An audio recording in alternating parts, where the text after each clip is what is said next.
Hello दोस्तों, welcome back to my YouTube channel. तो आप लोगों का एक बार फिर से स्वागत है माय नीट हिंदी मीडिया वाले चैनल में। हम आशा करते हैं आप लोग स्वस्थ होंगे, मस्त होंगे और पढ़ाई लिखाई में व्यस्त होंगे और आप लोगों की पढ़ाई लिखाई भी जबरदस्त चल रही होगी। तो हमारा चैप्टर चल रहा था cell the unit of life.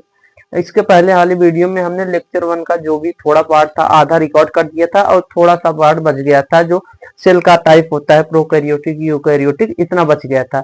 तो आज उसको हम पूरा करके अपना लेक्चर नंबर 1 पूरा कर लेते हैं। फिर इसके बाद कल आपको लेक्चर नंबर 2 का वीडियो मिल जाएगा। तो चलिए शुरू करते हैं बिना किसी देरी के सेल के प्रकार को पढ़ना। तो हम बात करें सेल की अगर, तो सेल यहाँ पर जो होता है, सेल कितने प्रकार का होता है? 2 प्रकार का होता है। सेल 2 प्रकार का होता है और 2 प्रकार में कौन कौन प्रकार होते हैं? तो एक आपका होता है प्रोकैरियोटिक सेल, एक क्या होता है प्रोकैरियोटिक सेल, और एक क्या होता है यूकैरियोटिक सेल। एक आपका होता है प्रोकैरियोटिक सेल और एक क्या होता है यूकैरियोटिक सेल। ठीक है, तो ये हमारे 2 प्रकार के क्या होते हैं सेल। अब प्रोकैरियोटिक और इसको यूकैरियोटिक क्यों कहते हैं, तो ध्यान से सुनना। प्रो का मतलब होता है पुराना, प्रो का मतलब क्या होता है पुराना, और कैरियो का मतलब क्या होता है केंद्रक। यानी इनमें जो केंद्रक होता है वो पुराने टाइप का होता है और इनमें जो केंद्रक होता है ये नया तरीका होता है, यानी केंद्रक इनमें वेल डेवलप्ड होता है, यानी पूर्ण विकसित होता है। अगर हम बात करें प्रोकैरियोटिक की, तो इनमें जो हमारा केंद्रक होता है, सबसे पहला लक्षण इनमें क्या है कि इनमें जो हमारा केंद्रक होता है ये वेल डेवलप्ड नहीं होता, यानी केंद्रक जो होता है इनमें विकसित केंद्रक, ऐसे लिखेंगे, इनमें जो विकसित केंद्रक होता है वो क्या होता है अनुपस्थित होता है। तो ठीक है, तो इनमें क्या होता है कि जो केंद्रक होता है वो विकसित नहीं होता, तो कह सकते हैं कि इनमें जो विकसित केंद्रक होता है वो क्या होता है अनुपस्थित होता है। अगर हम पूछे कि कौन सा केंद्रक विकसित होता है, कौन सा केंद्रक विकसित नहीं होता, तो जिस केंद्रक में केंद्रक झिल्ली उपस्थित होती है और केंद्रिका प्रेजेंट होती है वे केंद्रक क्या होते हैं विकसित होते हैं, और जिनमें केंद्रक झिल्ली और केंद्रिका अनुपस्थित होते हैं ये क्या होते हैं विकसित नहीं होते। तो इनमें जो केंद्रक पाया जाता है, इन केंद्रक में क्या होता है कि इनके केंद्रक में बात करें, जो केंद्रक झिल्ली होती है जिसे हम न्यूक्लियर मेम्ब्रेन कहते हैं, यानी इनमें केंद्रक झिल्ली और क्या जो केंद्रिका होती है, केंद्रिका के बारे में आगे हम पढ़ेंगे जब केंद्रक को पढ़ेंगे। तो ये दोनों क्या होते हैं इनमें एब्सेंट होते हैं, इनमें केंद्रिका एब्सेंट होते हैं और केंद्रक झिल्ली भी एब्सेंट होती है, इसलिए इस केंद्रक को कहते हैं कि ये अविकसित केंद्रक है और केंद्रक विकसित नहीं है। अगर हम बात करें अपने यूकैरियोटिक सेल की, तो इनका सबसे पहला लक्षण यही है कि इनमें विकसित केंद्रक प्रेजेंट होता है। इनका जो केंद्रक होता है वो क्या होता है विकसित होता है, यानी इनका केंद्रक पूरी तरीके से विकसित होता है, इनमें विकसित केंद्रक प्रेजेंट होता है। यदि हम विकसित केंद्रक की बात करें तो विकसित केंद्रक का मतलब होता है कि वह केंद्रक जिसमें क्या हो केंद्रक झिल्ली यानी न्यूक्लियर मेम्ब्रेन, केंद्रक झिल्ली और क्या केंद्रिका जिसे हम कहते हैं न्यूक्लियोलस प्रेजेंट हो, ये दोनों प्रेजेंट होते हैं तो कहते हैं विकसित केंद्रक है। अगर ये दोनों एब्सेंट होते हैं तो कहते हैं केंद्रक विकसित नहीं है। तो हमारा विकसित केंद्रक किनमें पाया जाता है यूकैरियोटिक सेल में, और जो विकसित केंद्रक नहीं होता वो किसमें पाया जाता है प्रोकैरियोटिक सेल में। इन दोनों के बीच सबसे बड़ा अंतर यही है। अगर बात करें हम अपने प्रोकैरियोटिक सेल की, तो प्रोकैरियोटिक सेल की अगर एग्जांपल की बात करें, हमारी प्रोकैरियोटिक सेल जो होती है ये कौन कौन से आते हैं, इसके अंतर्गत आते हैं आपके आर्की बैक्टीरिया। कौन आता है इसके अंतर्गत आता है आर्की जीवाणु, आर्की जीवाणु यानी जो पुराने जीवाणु, और जीवाणु, और कौन आता है माइकोप्लाज्मा,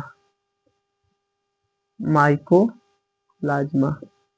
और अगला अगर पूछे तो अगला आपका क्या है जिसे हम कहते हैं ब्लू ग्रीन एल्गी, हिंदी में कहते हैं नील हरित शैवाल, इसी को शॉर्टकट में कहते हैं BGA यानी ब्लू ग्रीन एल्गी, या फिर इसी को कहते हैं साइनो बैक्टीरिया। ये सब हमारे किसके अंतर्गत आते हैं प्रोकैरियोटिक के कोशिका के अंतर्गत आते हैं। यदि हम बात करें अपने यूकैरियोटिक सेल की, तो इसके अंतर्गत कौन आता है? तो जो हमारी यूकैरियोटिक सेल होते हैं, इसके उदाहरण क्या हैं? इसके उदाहरण हो जाते हैं हमारा जो हमारा प्रोटिस्टा जगत है, प्रोटिस्टा जगत के जो जीव हैं उनमें यूकैरियोटिक सेल पाई जाती है। जो हमारे फंजाई हो गया यानी कवक जगत हो गया, इनमें यूकैरियोटिक सेल होती है। हमारा जो प्लांट किंगडम है यानी पादप जगत, इसके अंतर्गत जीव जो आते हैं उनमें यूकैरियोटिक सेल होता है। और अगला हमारा क्या है? एनिमेलिया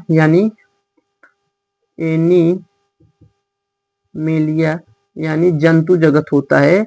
इनमें जो भी जीव आते हैं, इनमें कौन सी कोशिका पाई जाती है? यूकैरियोटिक। तो प्रोकैरियोटिक और यूकैरियोटिक में अंतर समझ में आया कि प्रोकैरियोटिक में क्या होता है? विकसित केंद्रक अनुपस्थित होता है। विकसित केंद्रक अनुपस्थित होने का मतलब यहाँ जो केंद्रक होता है उसमें केंद्रक झिल्ली और केंद्रिका दोनों क्या होती हैं? अनुपस्थित होती हैं, और ऐसे केंद्रक को हम अविकसित केंद्रक कहते हैं। जबकि हमारी यूकैरियोटिक जो कोशिका होती है, इनमें विकसित केंद्रक प्रेजेंट होता है।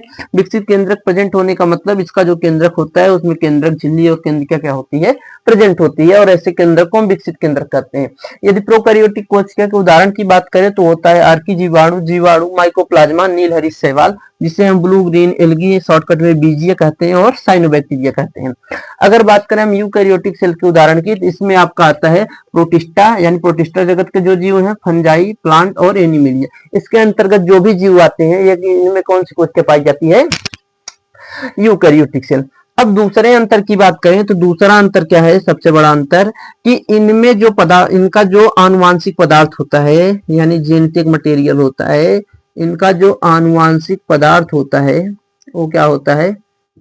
उनका जो आनुवांशिक पदार्थ होता है ये डबल स्टैंडर्ड होता है, वृत्ताकार होता है, और एक होता है एकल डीएनए होता है। ठीक है, कैसा होता है? एकल डीएनए। यानी जो इनका आनुवांशिक पदार्थ होता है वो क्या होता है? डबल स्टैंड होता है, वृत्ताकार होता है, और एकल का मतलब एक होता है, और क्या होता है? डीएनए होता है। तो इनमें जो आनुवांशिक पदार्थ होता है वो डबल स्टैंडर्ड वृत्ताकार डीएनए होता है जो एक होता है। और कैसा होता है? ये नग्न होता है, क्योंकि इनमें केंद्रक झिल्ली क्या होती है? अनुपस्थित।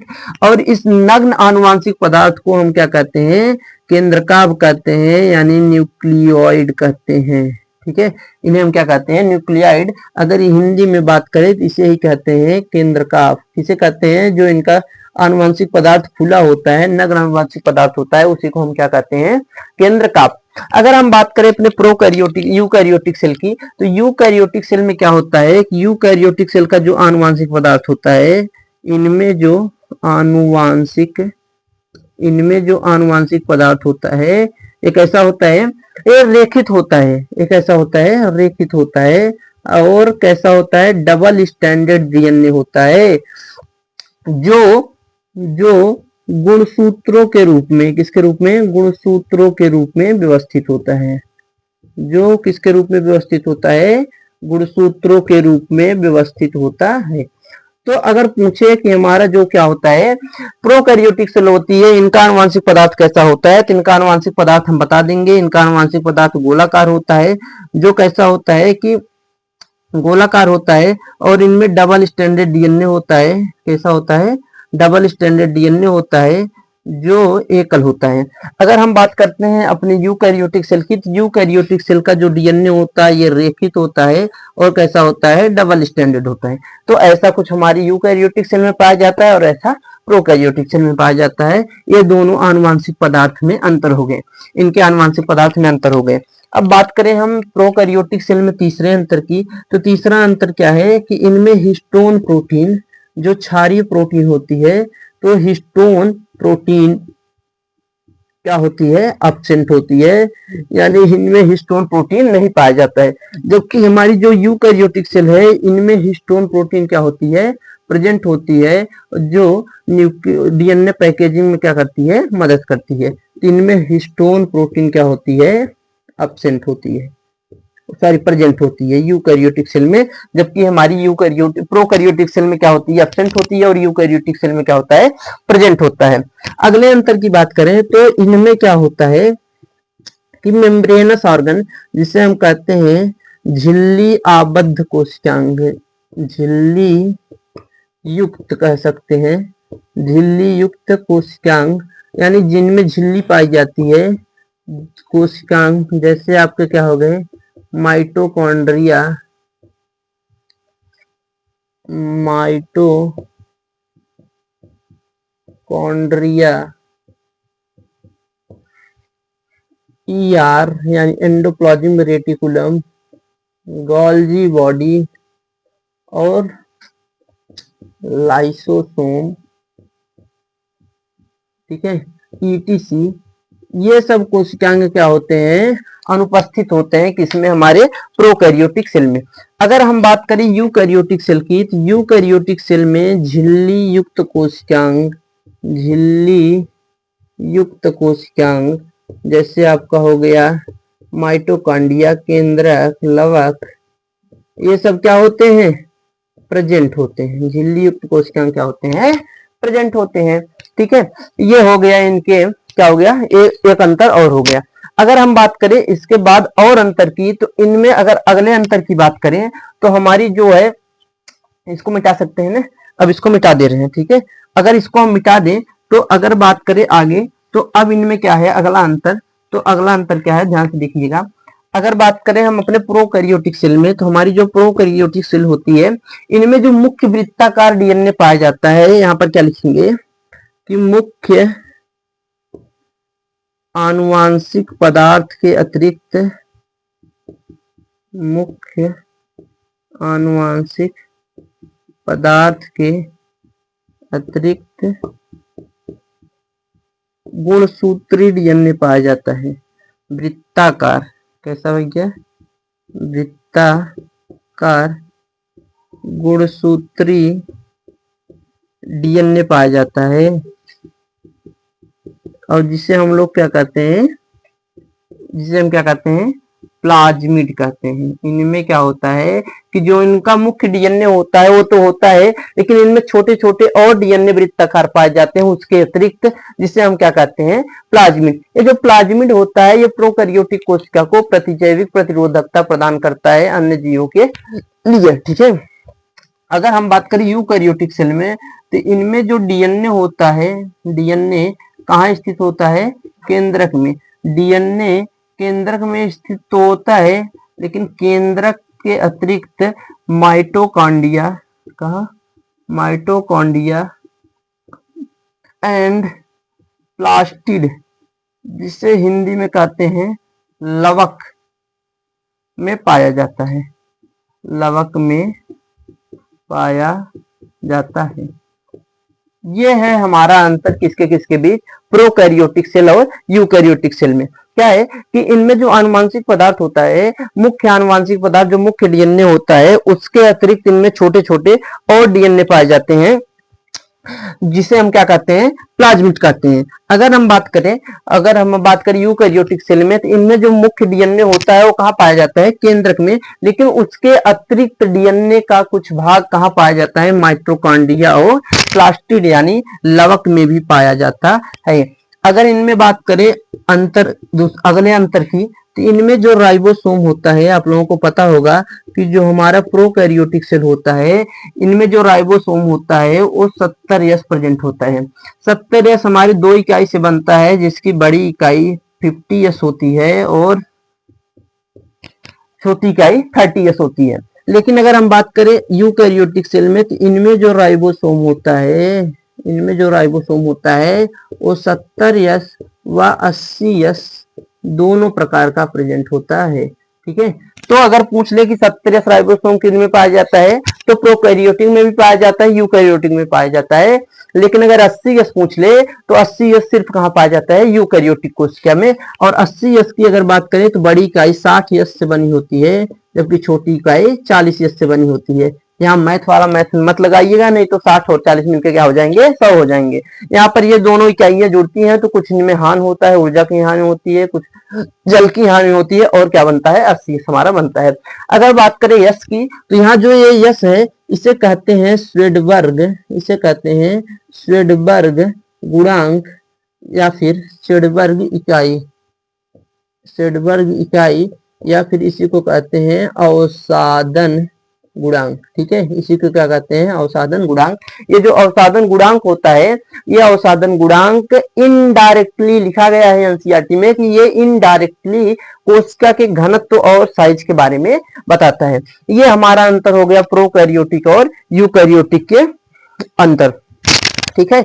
अगर हम बात करें कि अब यहाँ पर ये हमारा अंतर हो गया, सेल हमारे कौन कौन से पढ़ने थे, प्रोकैरियोटिक यूकैरियोटिक, यूकैरियोटिक और प्रोकैरियोटिक में हमारा अंतर हो गया। और इसी के साथ अब हम शुरू करेंगे अगले लेक्चर में प्रोकैरियोटिक कोशिका के बारे में पढ़ना। यही मेनली अंतर है हमारे प्रोकैरियोटिक और यूकैरियोटिक के, ठीक है। अगर जल्दी जल्दी हम बात करें तो प्रोकैरियोटिक में विकसित केंद्रक नहीं पाया जाता है, यूकैरियोटिक में विकसित केंद्रक पाया जाता है। विकसित केंद्रक का मतलब होता है कि जिनमें केंद्रक झिल्ली और केंद्रिका क्या होती है, प्रेजेंट होती है। प्रोकैरियोटिक कोशिका में झिल्ली युक्त कोशिकांग नहीं पाए जाते, यूकैरियोटिक कोशिका में झिल्ली युक्त कोशिकांग पाए जाते हैं। प्रोकैरियोटिक कोशिका का जो अनुवांशिक पदार्थ होता है ये नग्न होता है और एकल होता है, डबल स्टैंडर्ड डीएनए होता है और वृत्ताकार होता है, जिसे हम क्या कहते हैं, केंद्रकाभ यानी न्यूक्लियोइड कहते हैं। जबकि हमारा जो यूकैरियोटिक होता है इनमें जो अनुवांशिक पदार्थ होता है वो रेखित होता है, डबल स्टैंडर्ड डीएनए होता है और गुणसूत्र के रूप में क्या होता है, व्यवस्थित होता है। अगर बात करें हम प्रोकैरियोटिक सेल की, प्रोकैरियोटिक सेल में 70 प्रकार का राइबोसोम होता है, जबकि इनमें क्या होता है 70 और 80 दोनों प्रकार के होते हैं यूकैरियोटिक सेल में। प्रोकैरियोटिक सेल में जो मुख्य डीएनए होता है उसके अतिरिक्त छोटे गुणसूत्री डीएनए वृत्ताकार पाए जाते हैं जिन्हें हम प्लाज्मिड कहते हैं। प्लाज्मिड इनको क्या करता है, जैविक प्रतिरोधकता प्रदान करता है जीवाणुओं को। अगर हम बात करें यूकैरियोटिक सेल में तो इनमें जो मुख्य डीएनए होता है केंद्रक में पाया जाता है, उसके अतिरिक्त डीएनए और कहाँ पाया जाता है पूछ लिया जाए तो यूकैरियोटिक कोशिका में केंद्रक के अतिरिक्त माइटोकॉन्ड्रिया और लवक में भी क्या पाए जाते हैं, हमारे डीएनए पाए जाते हैं। अगर हम बात करें इसके एग्जांपल की तो यूकैरियोटिक एग्जांपल हो जाएगा प्रोटिस्टा, फंजाई, प्लांट और एनिमिलिया। यानी प्रोटिस्टा जगत, कवक जगत और पादप जगत और जंतु जगत, इसके अंतर्गत जो भी जीव आते हैं वो क्या होते हैं, उनमें यूकैरियोटिक सेल पाई जाती है।